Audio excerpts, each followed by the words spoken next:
Welcome to the deep dive. Today we're going into some real-life stories that are genuinely disturbing. Accounts that will probably make you look over your shoulder, maybe rethink your sense of safety. We're talking about unnerving encounters, relentless pursuit, and that chilling moment when you realize a threat was closer than you thought. Yeah, and what's really striking about these narratives is how they show the different ways personal boundaries get crossed. It often starts small, almost easy to dismiss, right? Before it spirals into something much, much darker. Obsessive. Exactly. That gradual buildup is key. It's how things you might initially wave away become part of this bigger, scarier picture. So our goal today is to tell these stories, make them engaging, maybe a bit frightening, yeah, but always try to understand the reality these people faced. Get ready, because these aren't just anecdotes. They're glimpses into real fear. Okay, segment 1. Digital footprints and unexpected invasion. Let's start in Boston. There's this student at UMass, and they start noticing something off. It begins pretty subtly. Gmail notifications. Logins from places they don't recognize. Easy to maybe think it's just a glitch at first. Right. Just a tech issue. But then it gets personal. Imagine coming home day after day, and your apartment blinds you left closed are open. Wow. That's immediately unsettling. That feeling that someone's been in your space. And it really points to the danger of insider threats, doesn't it? Especially somewhere like a university, place with huge amounts of sensitive data. We always think about external hackers. But this wasn't external. The student, first they thought maybe it was the landlord, but the landlord denied it flat out and actually told them pretty chillingly to call the police. Okay, so not the landlord. No. And the real moment of horror wasn't even another open blind. It was a text message. Just said, look outside. Yeah. Outside, there's a box of chocolates and roses soaking wet in the rain. Oh, that's crossing a major line from digital to physical. Big time. And here's the kicker. The stalker. He was the head of the UMass IT department. No way. Yes. Someone with the highest level of access. Emails, phone numbers, student addresses. Their term time addresses too, where they actually lived during the semester. Exactly. He had everything he needed. He got arrested, charged, restraining order, the works. Effectively banned from working in education again. Just crazy abuse of trust, from the inside. All right, let's shift gears a bit. Our next story moves into online dating. Grindr, specifically. So our protagonist gets a message. Blank profile, username, Jesus, supposedly less than a mile away. The blank profile is always a bit of a flag. Definitely. Anyway, seems casual at first, but then the person asks for $20 for food.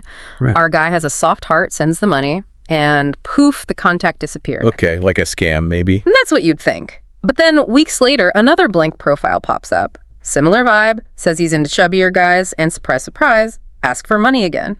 So it's probably the same person trying again. And this really shows that calculated approach, doesn't it? It moves from just asking for money to something more persistent. It makes you think about those location-based apps and the risks involved, and how platforms need to react fast when threats appear. Right.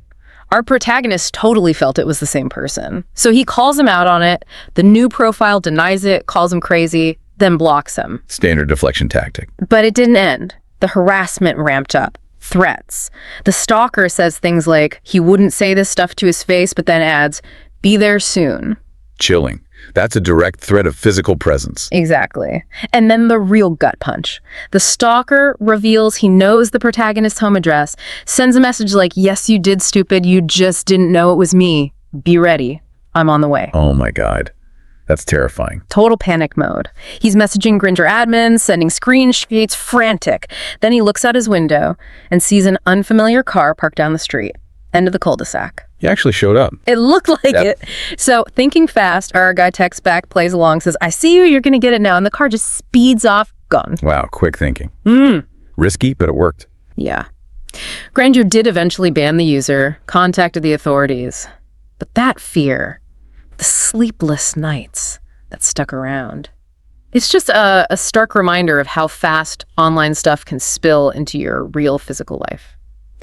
Okay, moving on. Segment 2. The obsessive and the entrenched. This story is about a young woman. Her first serious relationship ends, and it turns into this 5-year stalking nightmare. The breakup itself was bad. Apparently, it really confirmed she made the right choice. Her boyfriend was getting super possessive. Right, and that initial behavior post-breakup, constant texts, calls, gifts, It often gets minimized, doesn't it? People see it as just sour grapes. Maybe annoying, but not necessarily dangerous. Exactly. Bitter ex stuff. He even tried getting her friends involved, trying to convince her to take him back. But that line between persistence and harassment, it's thin. And authorities can be hesitant. They often label it a domestic dispute, especially if there's no immediate physical violence, right? But the psychological toll is immense. Trying to manipulate friends like that, that's classic controlling behavior. He can't accept rejection. And for her, that line wasn't just crossed, it was like completely obliterated. She had to move back home with her parents for safety, changed jobs twice, moved house again. He always found her. That's the terrifying part. She cut off social media, guarded her phone number like crazy, only gave it to a tiny circle. He still got it. She ended up accusing friends, thinking someone must have betrayed her. The paranoia that must induce. Terrible. Yeah, the psychological impact was huge. Couldn't sleep, no appetite, started self-medicating with alcohol. Became, in her words, a shadow of her former self. It actually took years of documenting everything, every text, every incident, before the police finally took serious action. So what was the break? How did he keep finding her? This is unbelievable. He worked at the state tax office. He was accessing her official tax records, up-to-date addresses, new jobs, even new phone numbers, all there. That's a massive abuse of power and a huge data breach. Absolutely. And apparently he was also involved in some kind of financial fraud there, too, swindling money. Before it even got to court, though, he ended his own life. Wow. Yeah. And she said, despite the tragedy of it, the overwhelming feeling was just relief. Finally being free after 5 years of that. It just shows the extreme length someone obsessed will go to maintain that feeling of control. Okay, next up. This one involves a high school relationship. An obsessive girlfriend named Lucy. It started weirdly. She apparently just fell asleep on his arm on the school bus, like right away. Very forward. Intense from the start. Totally. And she was fixated on his past heartbreaks, constantly bringing them up, criticizing his friends for things that happened before she was even around. But here's the thing. She never really shared anything about herself. It was all focused on him. That asymmetry is interesting. Controlling the narrative. Keeping the focus off herself. Things escalated. She had this extreme reaction when another girl just sat with him. Her sense of humor, initially maybe just crude, turned nasty. Jabs at his deepest insecurities. Then it got physical. Started small, like playful flicks, slaps. But it built up, culminated in her slamming him into a wall in the school hallway and laughing about it. That pattern of escalating abuse, starting playfully, is common. And the laughing, that's about humiliation and control. And you mentioned she was forward but didn't share about herself. Sometimes abusers use their own sob stories, real or invented, to justify their actions. It makes the victim feel like they're being understanding, almost noble for putting up with it. It's a twisted manipulation. Yeah. The breaking point, though, came from 3 specific incidents, bang, bang, bang, in just 3 weeks. First, he found out she'd secretly taken tons of photos of him, almost identical shots, none with him facing the camera, and she was showing them off. That's really creepy. Objectifying. Second, she admitted that sometimes, on the bus, when he thought she was asleep on his chest, she was just pretending, just lying there, awake. Just watching him. Calculating. Feels like it. And the third thing, maybe the weirdest, she showed him some award she supposedly won. He looked closer. It wasn't addressed to Lucy. He realized he didn't even know his girlfriend's real name. He didn't know her real name. After all that time, that's incredibly deceptive. Profoundly unsettling, right. So he breaks up with her, but of course it doesn't end there. She starts stalking him, staring at him on the bus. Then she starts showing up at his retail job.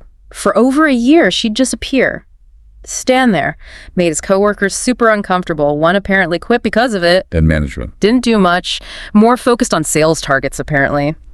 The guy, our protagonist, he eventually had a mental breakdown, felt totally unlovable.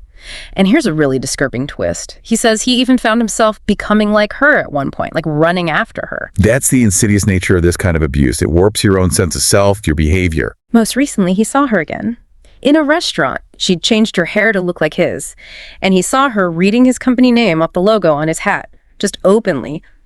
He's moving now, desperate to get away. She's been this constant destructive presence for 4 years, broken him, severe trust issues, just devastating. All right, segment 3, the unseen watchers and lingering shadows. Wow. This one starts in a small 1-bedroom apartment, a couple's little slice of heaven, as they called it. One morning, the woman is home alone. Persistent doorbell ringing startles her. Later that day, she notices her patio screen door is slightly open. Ajar. Another instance of something small being out of place. Yeah. That creeping dread. Exactly. The explanation comes later when her boyfriend gets home from work. He's upset. Turns out his ex-girlfriend, who apparently had a history of obsessive behavior, was waiting for him in the parking lot.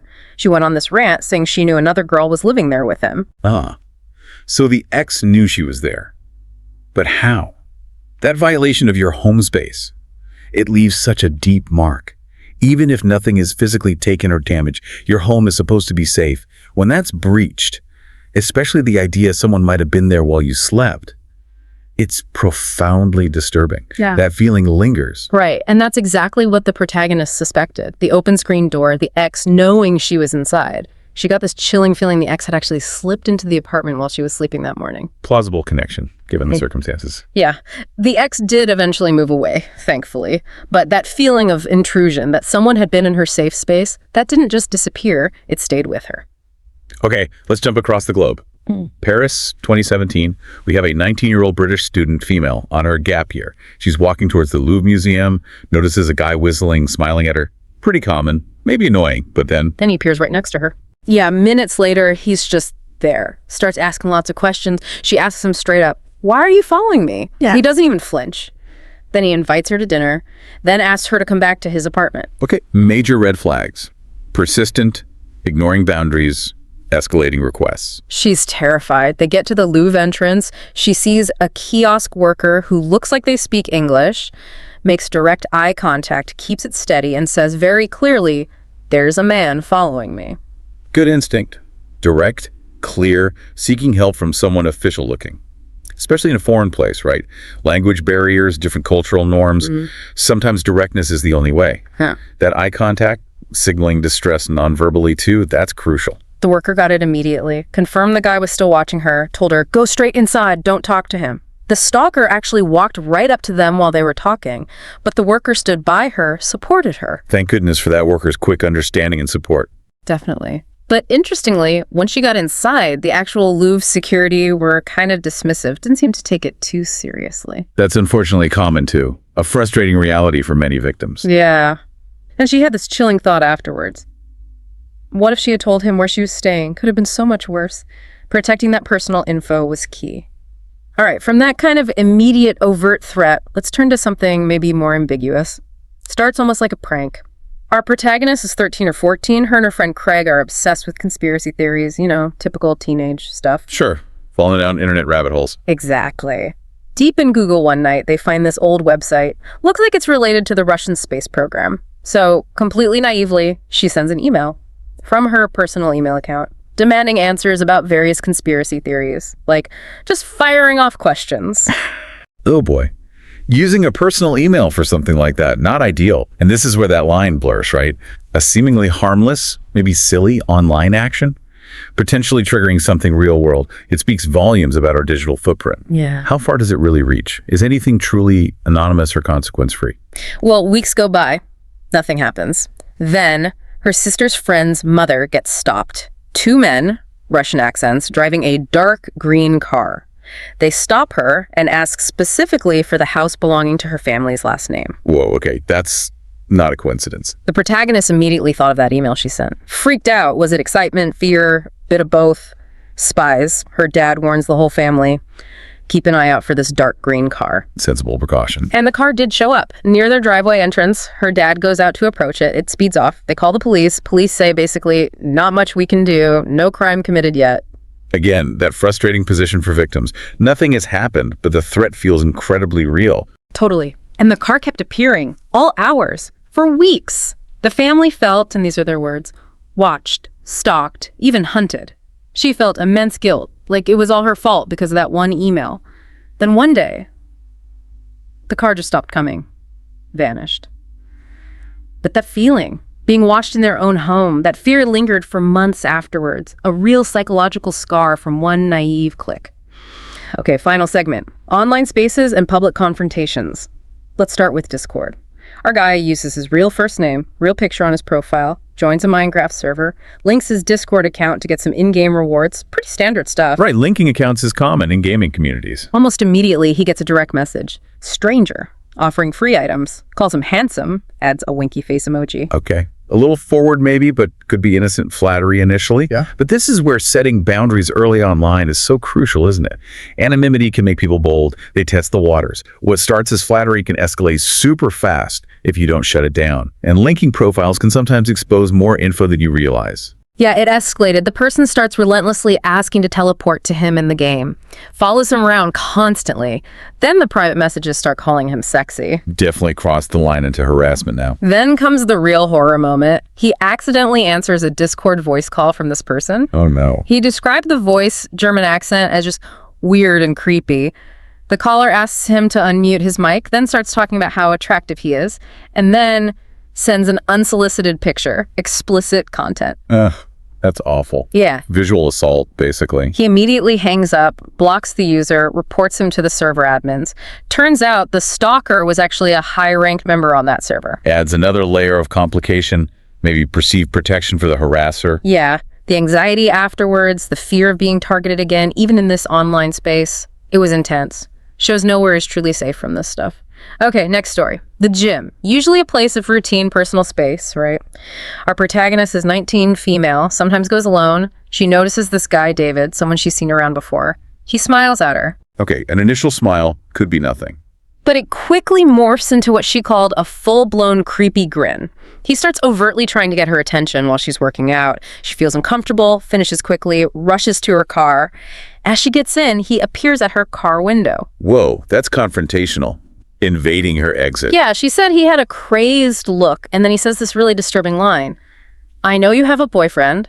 I see that sadness behind your eyes, and every night I pray for you. Wow. Using that kind of personal, almost intimate and religious language, that's deeply unsettling. It's a way to force a connection, to justify the intrusion by framing it as concern or spiritual insight. It blurs boundaries in a really manipulative way. Totally. She's shapen, calls her mom right away, but it's not over. Later, she's at Walmart. David is there, waiting for her, follows her to the self-checkout line. He followed her from the gym, or just happened to be there, or maybe waited. Either way, terrifying. Unclear, but terrifying regardless. He insists he needs to tell her something. Eventually, he asks if she and her boyfriend would meet him for coffee so he can share his testimony. Using religious language again to try and legitimize his unwanted attention. Yeah. The gym did end up canceling his membership after she reported it.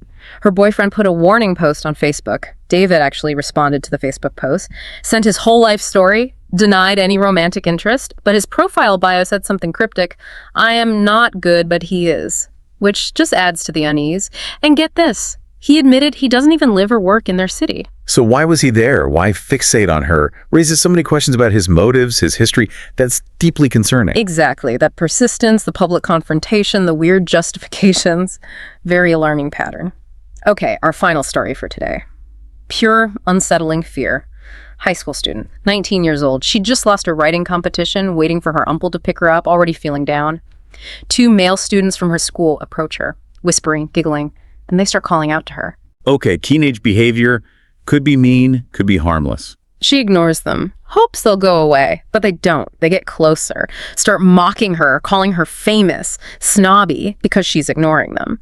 She said she was so scared she felt frozen, couldn't move, couldn't speak. That freeze response is common in high fear situations. Feeling powerless. One of them sits on this yellow metal bar she's leaning against and starts shaking it really hard, physically intimidating her now. Then the situation takes a truly terrifying turn. One asks the other, what time is it? And the other one replies, well, it's time for you to die then. And they both laugh. That's not a joke. Even if they claim it was, that's a threat intended to terrify.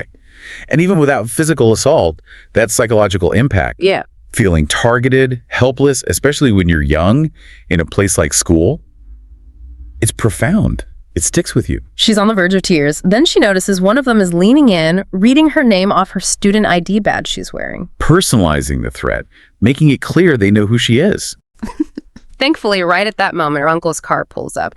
The boys see it, immediately walk away fast, acting like nothing happened. The encounter left her feeling just, helpless, numb, that lingering unease. A reminder that harassment doesn't need to be prolonged or physical to leave a deep mark. Okay, wow. Let's try and unpack all of this. What these stories really show us collectively is just how pervasive unwanted attention and boundary violations can be. From, digital trails and misuse of access to physical stalking, psychological games, it happens everywhere. online, at work, at the gym, at school. And the impact is clearly profound. Deep, lasting scars on people's sense of safety and well-being. Absolutely. And across these very different situations, you see some common disturbing threads, right? That need for control by the perpetrator. Often a distorted view of reality, a sense of entitlement to someone else's time, attention, or even their life. These aren't just horror stories. They're really important lessons. Recognizing those early signs, understanding how obsession can escalate, and critically, the importance of documenting everything, seeking help, even if the system sometimes fails victims initially. Trusting your instincts is key. So what's the takeaway for you listening? Maybe it's about being more aware of those subtle red flags we talked about, understanding your own digital footprint maybe, and knowing what resources are out there if you ever feel unsafe. Ultimately, your safety, your peace of mind, that's paramount. These stories are a harsh reminder to be vigilant, set firm boundaries, and always, always trust your gut feeling. Remember to like, share, and subscribe to our channel, Horror Docx, for more deep dives into these kinds of unsettling realities. We'll be back soon with another story to explore. Stay safe out there.